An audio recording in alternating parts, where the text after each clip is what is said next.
Matthew Henry's Commentary on the Whole Bible. An exposition, with practical observations, of the book of the prophet Isaiah. Chapter 54. The death of Christ is the life of the church and of all that truly belong to it, and therefore very fitly, after the prophet had foretold the sufferings of Christ, he foretells the flourishing of the church, which is a part of his glory, and that exaltation of him which was the reward of his humiliation. It was promised him that he should see his seed, and this chapter is an explication of that promise. It may easily be granted that it has a primary reference to the welfare and prosperity of the Jewish church after their return out of Babylon, which, as other things that happened to them, was typical of the glorious liberty of the children of God, which through Christ we are brought into. Yet it cannot be denied, but that it has a further and principal reference to the gospel church, into which the Gentiles were to be admitted. And the first words being understood by the Apostle Paul of the New Testament Jerusalem, Galatians 4 verses 26 and 27, may serve as a key to the whole chapter, and that which follows. It is here promised concerning the Christian church. That, though the beginnings of it were small, it should be greatly enlarged by the accession of many to it among the Gentiles, who had been wholly destitute of church privileges, verses 1 to 5. 2. That though sometimes God might seem to withdraw from her, and suspend the tokens of his favor, he would return in mercy, and would not return to contend with them any more, verses 6 to 10. 3. That, though for a while she was in sorrow and under oppression, she should at length be advanced to greater honor and splendor than ever, verses 11 and 12. 4. That knowledge, righteousness, and peace should flourish and prevail, verses 13 and 14. 5. That all attempts against the church should be baffled, and she should be secured from the malice of her enemies, verse 14 to 17. Isaiah 54 verses 1 to 5. If we apply this to the state of the Jews after their return out of captivity, it is a prophecy of the increase of their nation after they were settled in their own land. Jerusalem had been in the condition of a wife written childless, or a desolate solitary widow, but now it is promised that the city should be replenished and the country peopled again, that not only the ruins of Jerusalem should be repaired, but the suburbs of it extended on all sides and a great many buildings erected upon new foundations, that those estates which had for many years been wrongfully held by the Babylonian Gentiles should now return to the right owners. God will again be a husband to them, and the reproach of their captivity, and the small number to which they were then reduced, shall be forgotten. And it is to be observed that, by virtue of the ancient promise made to Abraham of the increase of his seed, when they were restored to God's favor they multiplied greatly. Those that first came out of Babylon were but 42,000, Ezra 2 verse 64, about a 15th part of their number when they came out of Egypt. Many came dropping to them afterwards, but we may suppose that to be the greatest number that ever came in a body, and yet above 500 years after, a little before their destruction by the Romans, a calculation was made by the number of the paschal lambs, and the lowest computation by that rule, allowing only 10 to a lamb, whereas they might be 20, made the nation to be nearly 3 millions. Josephus says, 7 and 20,000 and odd, Jewish war 6.425. But we must apply it to the Church of God in general, I mean the kingdom of God among men, God's city in the world, the children of God incorporated. Now observe. 1. The low and languishing state of religion in the world for a long time before Christianity was brought in. It was like one barren, that did not bear, or travail with child, was like one desolate, that had lost husband and children. The church lay in a little compass, and brought forth little fruit. The Jews were indeed by profession married to God, but few proselytes were added to them. The rising generations were unpromising, and serious godliness manifestly lost ground among them.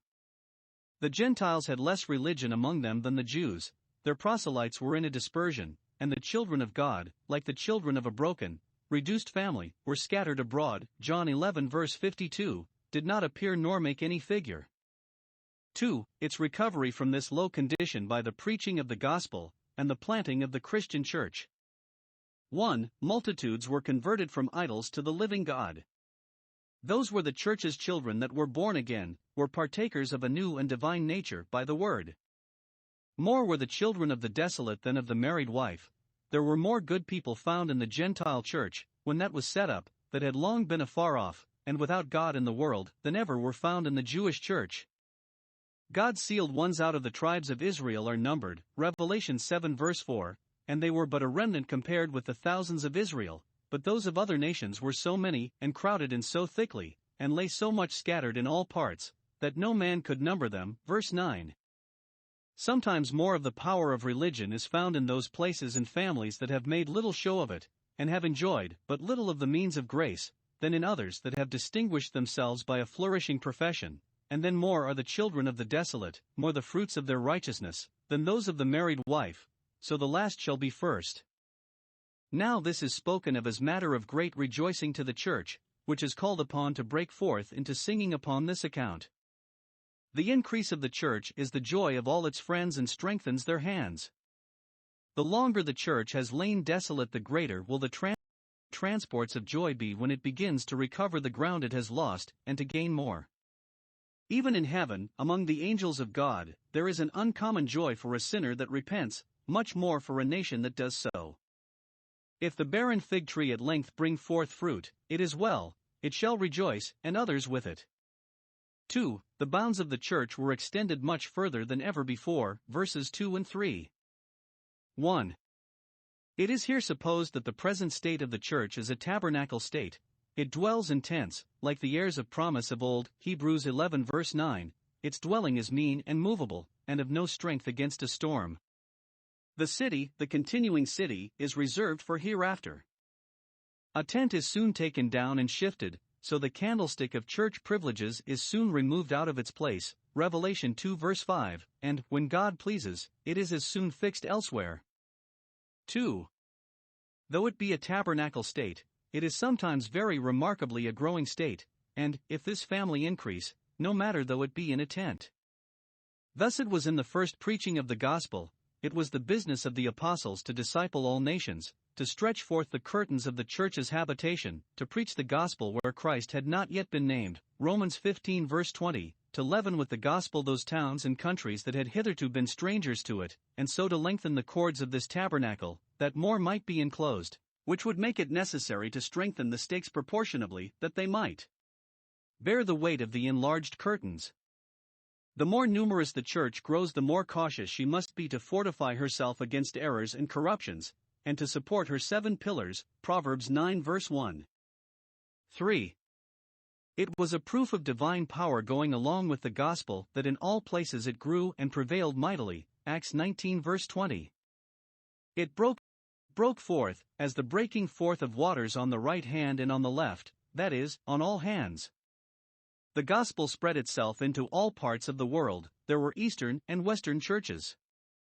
The church's seed inherited the Gentiles, and the cities that had been desolate, that is, destitute of the knowledge and worship of the true God, came to be inhabited, that is, to have religion set up in them, and the name of Christ professed.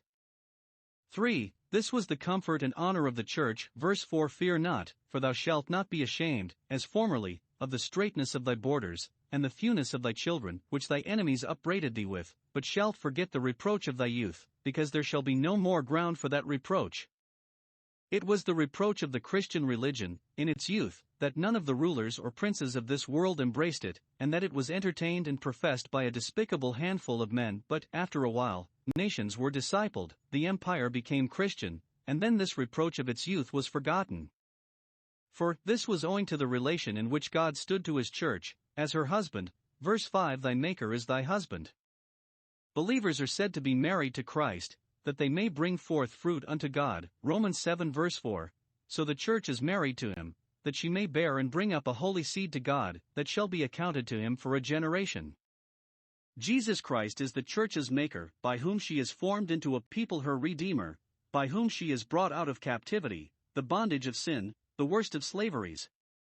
This is he that espoused her to himself, and 1. He is the Lord of hosts, who has an irresistible power, an absolute sovereignty, and a universal dominion. Kings who are lords of some hosts, find there are others who are lords of other hosts, as many and mighty as theirs, but God is the Lord of all hosts. 2. He is the Holy One of Israel, the same that presided in the affairs of the Old Testament church, and was the mediator of the covenant made with it. The promises made to the New Testament Israel are as rich and sure as those made to the Old Testament Israel, for he that is our Redeemer is the Holy One of Israel. 3. He is and shall be called the Lord of the whole earth, as God, and as mediator, for he is the heir of all things. But then he shall be called so, when the ends of the earth shall be made to see his salvation, when all the earth shall call him their God, and have an interest in him.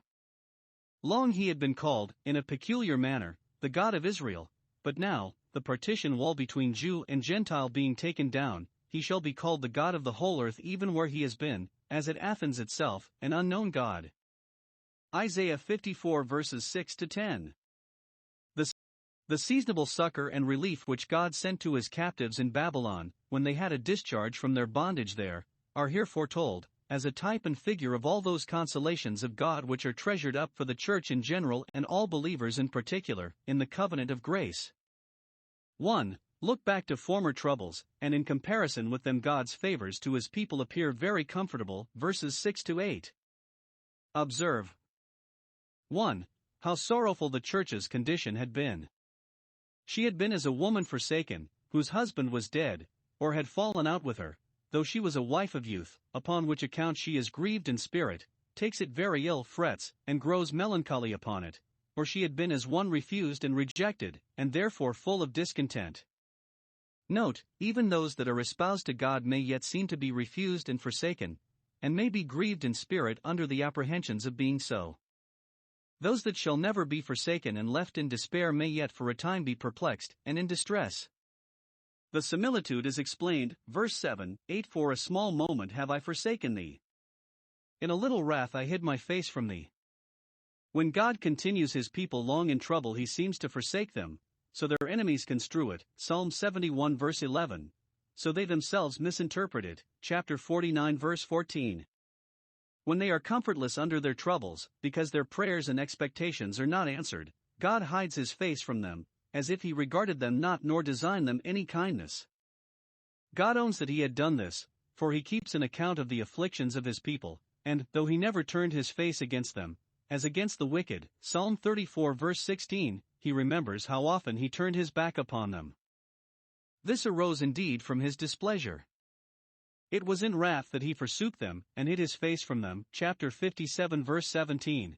Yet it was but in a little wrath, not that God's wrath ever is a little thing, or to be made light of, who knows the power of his anger, but little in comparison with what they had deserved, and what others justly suffer, on whom the full vials of his wrath are poured out.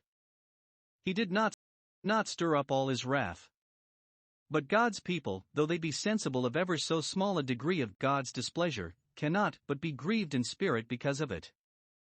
As for the continuance of it, it was but for a moment, a small moment, for God does not keep his anger against his people forever, no, it is soon over. As he is slow to anger, so he is swift to show mercy. The afflictions of God's people, as they are light, so they are but for a moment, a cloud that presently blows over. 2. How sweet the returns of mercy would be to them when God should come and comfort them according to the time that he had afflicted them. God called them into covenant with himself when they were forsaken and grieved. He called them out of their afflictions when they were most pressing, verse 6. God's anger endures for a moment, but he will gather his people when they think themselves neglected, will gather them out of their dispersions, that they may return in a body to their own land, will gather them into his arms, to protect them, embrace them, and bear them up, and will gather them at last to himself, will gather the wheat into the barn. He will have mercy on them. This supposes the turning away of his anger, and the admitting of them again into his favor. God's gathering his people takes rise from his mercy, not any merit of others, and it is with great mercies, verse 7, with everlasting kindness, verse 8. The wrath is little, but the mercies are great, the wrath is for a moment, but the kindness everlasting. See how one is set over against the other, that we may neither despond under our afflictions nor despair of relief. 2. Look forward to future dangers, and in defiance of them God's favors to his people appear very constant, and his kindness everlasting, for it is formed into a covenant, here called a covenant of peace, because it is founded in reconciliation, and is inclusive of all good. Now, 1. This is as firm as the covenant of providence. It is as the waters of Noah, that is, as that promise which was made concerning the deluge, that there should never be the like again to disturb the course of summer and winter, seedtime and harvest. Verse 9. God then contended with the world in great wrath, and for a full year, and yet at length returned in mercy, everlasting mercy, for he gave his word, which was as inviolable as his oath, that Noah's flood should never return, that he would never drown the world again. See Genesis 8:21, 22, and Genesis 9 verse 11. And God has ever since kept his word, though the world has been very provoking, and he will keep it to the end, for the world that now is reserved unto fire. And thus inviolable is the covenant of grace. I have sworn that I would not be wroth with thee, as I have been, and rebuke thee, as I have done. He will not be so angry with them as to cast them off and break his covenant with them, Psalm 89 verse 34, nor rebuke them as he has rebuked the heathen, to destroy them, and put out their name forever and ever, Psalm 9 verse 5. 2. It is more firm than the strongest parts of the visible creation, verse 10. The mountains shall depart, which are called everlasting mountains, and the hills be removed, though they are called perpetual hills, Habakkuk 3 verse 6. Sooner shall they remove than God's covenant with his people be broken. Mountains have sometimes been shaken by earthquakes and removed, but the promises of God were never broken by the shock of any event. The day will come when all the mountains shall depart and all the hills be removed, not only the tops of them covered, as they were by the waters of Noah, but the roots of them torn up, for the earth and all the works that are therein shall be burned up. But then the covenant of peace between God and believers shall continue in the everlasting bliss of all those who are the children of that covenant. Mountains and hills signify great men, men of bulk and figure. Do these mountains seem to support the skies as Atlas and bear them up? They shall depart and be removed. Creature confidences shall fail us. In vain is salvation hoped for from those hills and mountains. But the firmament is firm and answers to its name, when those who seem to prop it are gone. When our friends fail us, our God does not, nor does his kindness depart. Do these mountains threaten and seem to top the skies and bid defiance to them as Pelion and Asa? Do the kings of the earth and the rulers set themselves against the Lord? They shall depart and be removed. Great mountains, that stand in the way of the salvation of the church, shall be made plain, Zechariah 4 verse 7, but God's kindness shall never depart from his people, for whom he loves to the end, nor shall the covenant of his peace ever be removed, for he is the Lord that has mercy on his people. Therefore the covenant is immovable and inviolable, because it is built not on our merit, which is a mutable uncertain thing, but on God's mercy, which is from everlasting to everlasting. Isaiah 54 verses 11 to 17. Very precious promises are here made to the church in her low condition, that God would not only continue his love to his people under their troubles as before, but that he would restore them to their former prosperity, nay, that he would raise them to greater prosperity than any they had yet enjoyed. In the foregoing chapter we had the humiliation and exaltation of Christ. Here we have the humiliation and exaltation of the church, for, if we suffer with him, we shall reign with him. Observe. 1. The distressed state the church is here reduced to by the providence of God. Verse 11. O thou afflicted, poor, and indigent society, that art tossed with tempests, like a ship driven from her anchors by a storm and hurried into the ocean, where she is ready to be swallowed up by the waves, and in this condition not comforted by any compassionate friend that will sympathize with thee, or suggest to thee any encouraging considerations. Ecclesiastes 4 verse 1, not comforted by any allay to thy trouble or prospect of deliverance out of it. This was the condition of the Jews in Babylon and afterwards, for a time, under Antiochus. It is often the condition of Christian churches and of particular believers. Without our fightings, within our fears, they are like the disciples in a storm ready to perish, and where is their faith? 2. The glorious state the church is here advanced to by the promise of God. God takes notice of the afflicted, distressed state of his church, and comforts her, when she is most disconsolate, and has no other comforter. Let the people of God, when they are afflicted and tossed, think they hear God speaking comfortably to them by these words, taking notice of their griefs and fears, what afflictions they are under, what distresses they are in, and what comforts their case calls for. When they bemoan themselves, God bemoans them, and speaks to them with pity. O thou afflicted, tossed with tempests, and not comforted, for in all their afflictions he is afflicted. But this is not all, he engages to raise her up out of her affliction, and encourages her with the assurance of the great things he would do for her, both for her prosperity, and for the securing of that prosperity to her. 1. Whereas now she lay in disgrace, God promises that which would be her beauty and honor, which would make her easy to herself and amiable in the eyes of others. 1.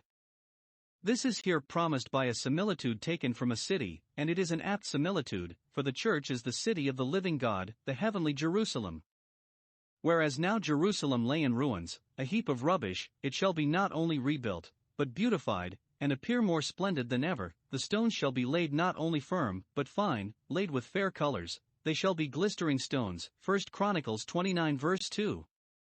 The foundations shall be laid or garnished with sapphires, the most precious of the precious stones here mentioned, for Christ, the church's foundation, and the foundation of the apostles and prophets, are precious above anything else.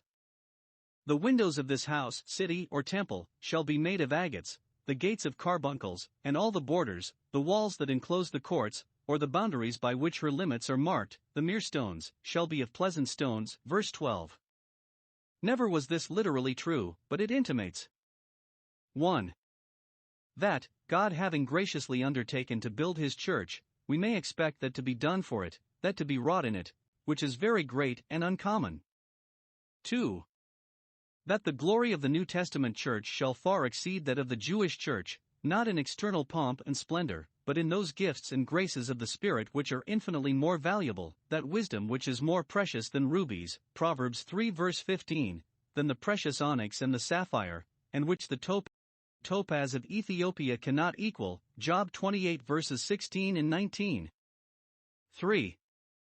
That the wealth of this world, and those things of it that are accounted most precious, shall be despised by all the true living members of the church, as having no value, no glory, in comparison with that which far excels. That which the children of this world lay up among their treasures, and too often in their hearts, the children of God make pavements of, and put under their feet, the fittest place of it. 2.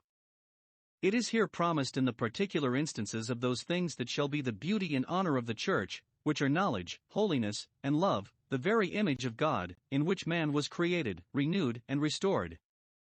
And these are the sapphires and carbuncles, the precious and pleasant stones, with which the gospel temple shall be enriched and beautified, and these wrought by the power and efficacy of those doctrines which the apostle compares to gold or silver, and precious stones, that are to be built upon the foundation. 1 Corinthians 3 verse 12. Then the church is all glorious.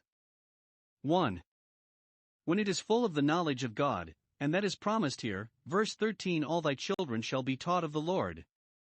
The church's children, being born of God, shall be taught of God, being his children by adoption, he will take care of their education. It was promised, verse 1, that the church's children should be many, but lest we should think that being many, as sometimes it happens in numerous families, they will be neglected, and not have instruction given them so carefully as if they were but few, God here takes that work into his own hand. They shall all be taught of the Lord, and none teaches like him. First, it is a promise of the means of instruction, and those means authorized by a divine institution. They shall all be taught of God, that is, they shall be taught by those whom God shall appoint, and whose labors shall be under his direction and blessing. He will ordain the methods of instruction, and by his word and ordinances will diffuse a much greater light than the Old Testament church had. Care shall be taken for the teaching of the church's children, that knowledge may be transmitted from generation to generation, and that all may be enriched with it, from the least even to the greatest. Secondly, it is a promise of the Spirit of illumination. Our Savior quotes it with application to gospel grace, and makes it to have its accomplishment in all those that were brought to believe in him. John 6 verse 45. It is written in the prophets, they shall be all taught of God, whence he infers that those, and those only, come to him by faith that have heard and learned of the Father, that are taught by him as the truth is in Jesus. Ephesians 4 verse 21. There shall be a plentiful effusion of the Spirit of grace upon Christians, to teach them all things. John 14 verse 26. 2. When the members of it live in love and unity among themselves, great shall be the peace of thy children. Peace may be taken here for all good. As where no knowledge of God is, no good can be expected, so those that are taught of God to know him are in a fair way to prosper for both worlds.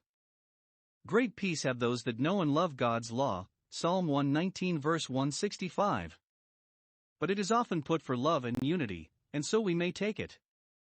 All that are taught of God are taught to love one another, 1 Thessalonians 4 verse 9, and that will keep peace among the church's children and prevent their falling out by the way.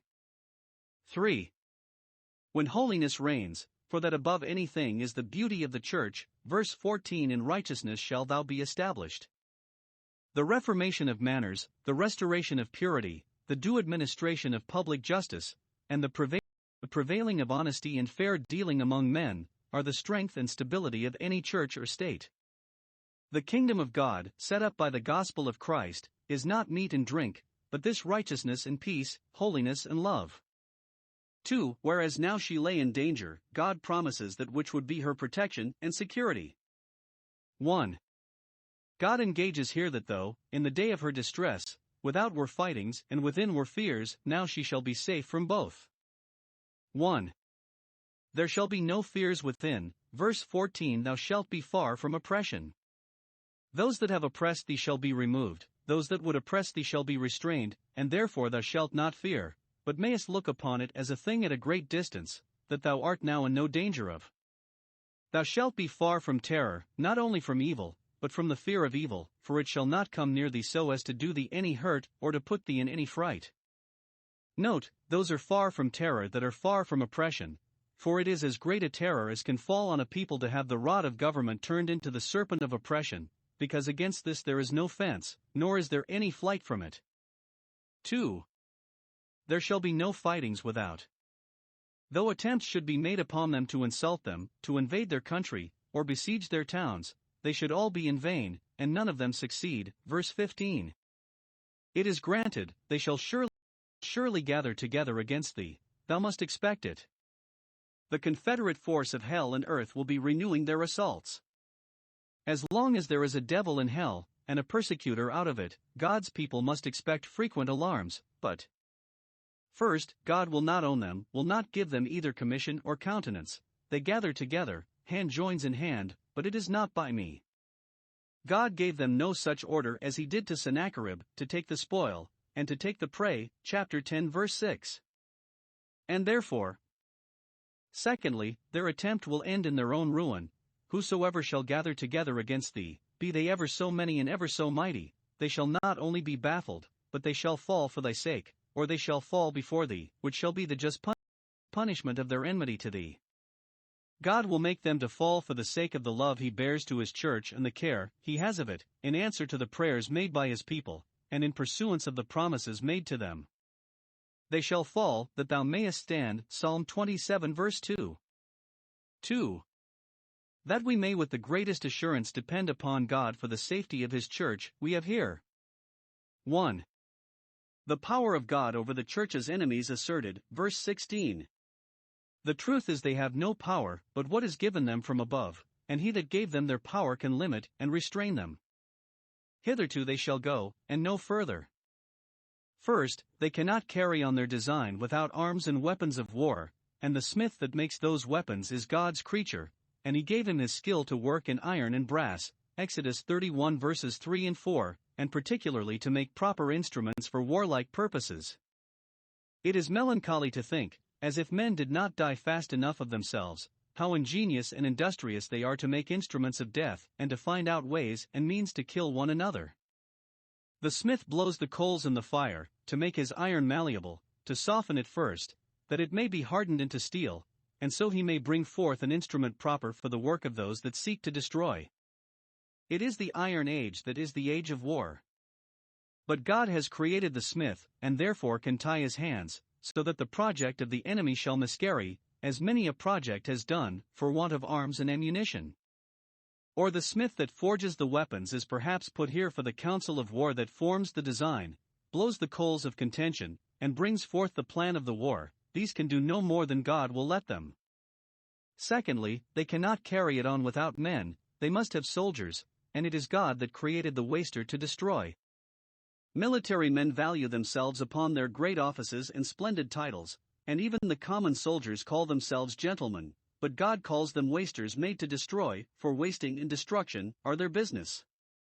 They think their own ingenuity, labor, and experience made them soldiers, but it was God that created them, and gave them strength and spirit for that hazardous employment, and therefore He not only can restrain them but will serve His own purposes and designs by them. 2. The promise of God concerning the church's safety solemnly laid down, as the heritage of the servants of the Lord, verse 17, as that which they may depend upon and be confident of, that God will protect them from their adversaries both in camps and courts. First, from their field adversaries, that think to destroy them by force and violence, and dint of sword. No weapon that is formed against thee, though ever so artfully formed by the smith that blows the coals, verse 16, though ever so skillfully managed by the waster that seeks to destroy, shall prosper. It shall not prove strong enough to do any harm to the people of God. It shall miss its mark, shall fall out of the hand, or perhaps recoil in the face of him that uses it against thee.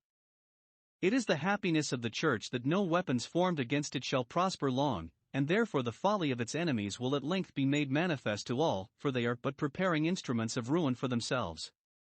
Secondly, from their law adversaries, that think to run them down under color of right and justice. When the weapons of war do not prosper, there are tongues that rise in judgment. Both are included in the gates of hell, that seek to destroy the church, for they had their courts of justice, as well as their magazines and military stores, in their gates. The tongues that rise in judgment against the church are as such as either demand a dominion over it, as if God's children were their lawful captives, pretending in authority to oppress their consciences, or they are such as misrepresent them, and falsely accuse them, and by slanders and calumnies endeavor to make them odious to the people and obnoxious to the government. This the enemies of the Jews did, to incense the kings of Persia against them, Ezra 4 verse 12, Esther 3 verse 8. But these insulting threatening tongues thou shalt condemn, thou shalt have wherewith to answer their insolent demands, and to put to silence their malicious reflections. Thou shalt do it by well-doing, 1 Peter 2 verse 15, by doing that which will make thee manifest in the consciences even of thy adversaries, that thou art not what thou art represented to be. Thou shalt condemn them, that is, God shall condemn them for thee. He shall bring forth thy righteousness as the light, Psalm 37 verse 6. Thou shalt condemn them as Noah condemned the old world that reproached him, by building the ark, and so saving his house, in contempt of their contempts. The day is coming when God will reckon with the wicked men for all their hard speeches which they have spoken against him, Jude 15.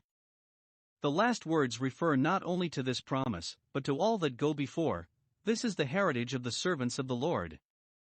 God's servants are his sons, for he has provided an inheritance for them, rich, sure, and indefeasible. God's promises are their heritage forever, Psalm 119 verse 111, and their righteousness is of me, saith the Lord. God will clear up the righteousness of their cause before men. It is with him, for he knows it, it is with him, for he will plead it. Or their reward for their righteousness, and for all that which they have suffered unrighteously, is of God, that God who judges in the earth, and with whom verily there is a reward for the righteous. Or their righteousness itself, all that in them which is good and right, is of God, who works it in them, it is of Christ who is made righteousness to them. In those for whom God designs a heritage hereafter he will work righteousness now,